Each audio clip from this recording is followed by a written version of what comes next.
Nyuma y'uko hatangajwe amakuru avuga ko Leta Zunze Ubumwe za Amerika na Iran bigiye guhagarika intambara, ibi byonyine byahananuye ibiciro by'ibikomoka kuri peteroli, cyane ko cyari ikibazo cyugarije isi muri rusange. Ibiciro by'ibikomoka kuri peteroli byahananutseho bitewe n'amakuru y'uko Leta Zunze Ubumwe za Amerika na Iran bigiye kugirana amasezerano yo guhagarika intambara yari imaze amezi 2 arenga.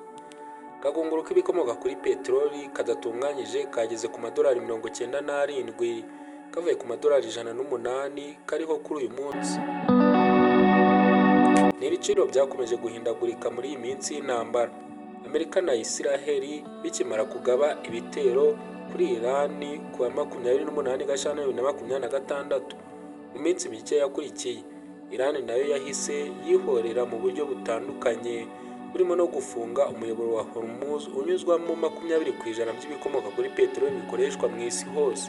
Ibi byatumye ibikomoka kuri peteroli bihenda, bigahindagurika bijyanye n'uko umwuka wabaga wifashe hagati ya Iran na Leta Zunze Ubumwe za Amerika. Iyo hatangazwaga agahenge byaragabanukaga, impande zombi zakongera kutumvikana bikazamuka. Nk'ubu kwa 30 Mata 2026, igiciro cy'akagunguru k'ibikomoka kuri peteroli cyazamutseho 7%, kirenga amadolari 126. Biba ubwa mbere bibaye kuva muri 2022 ubwo intambara y'Uburusiya na Ukraine yatangiraga. Iki giciro cyazamutse nyuma y'uko igisirikare cya Amerika gitangaje ko kigiye kuganiriza Perezida Donald Trump ku ngamba nshya zishobora gufatirwa Iran nyuma yo kwinangira ikanga gufungura inzira ya Hormuz.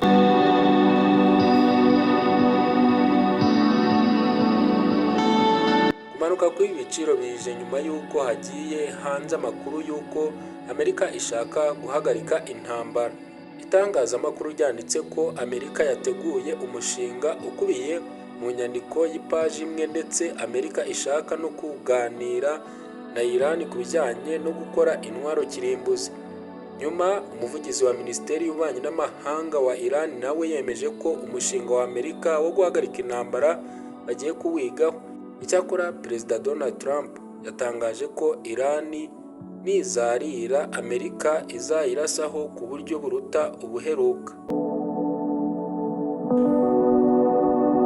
Nubwo ibiciro byagabanutse kandi biracyari hejuru cyane y'uko byari bihagaze intambara ya Iran itaratangira, ubwo akagunguru kamwe k'ibikomoka kuri peteroli kari munsi y'amadolari 70.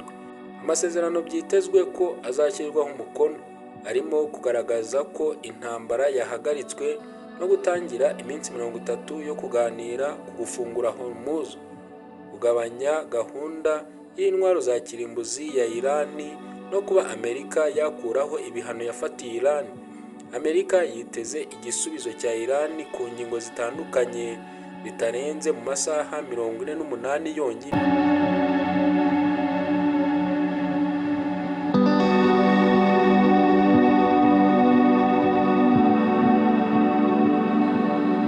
Ese ibi byo biraza guherera? Niba ukurikirana iby'iyi ntambara tubwire hepfo muri comment. Ni nuko nanzuye tugushimira umwanya waduhaye. Nk'ibisanzwe njye nitwa Journaliste Thierry. Komeze mugire byiza.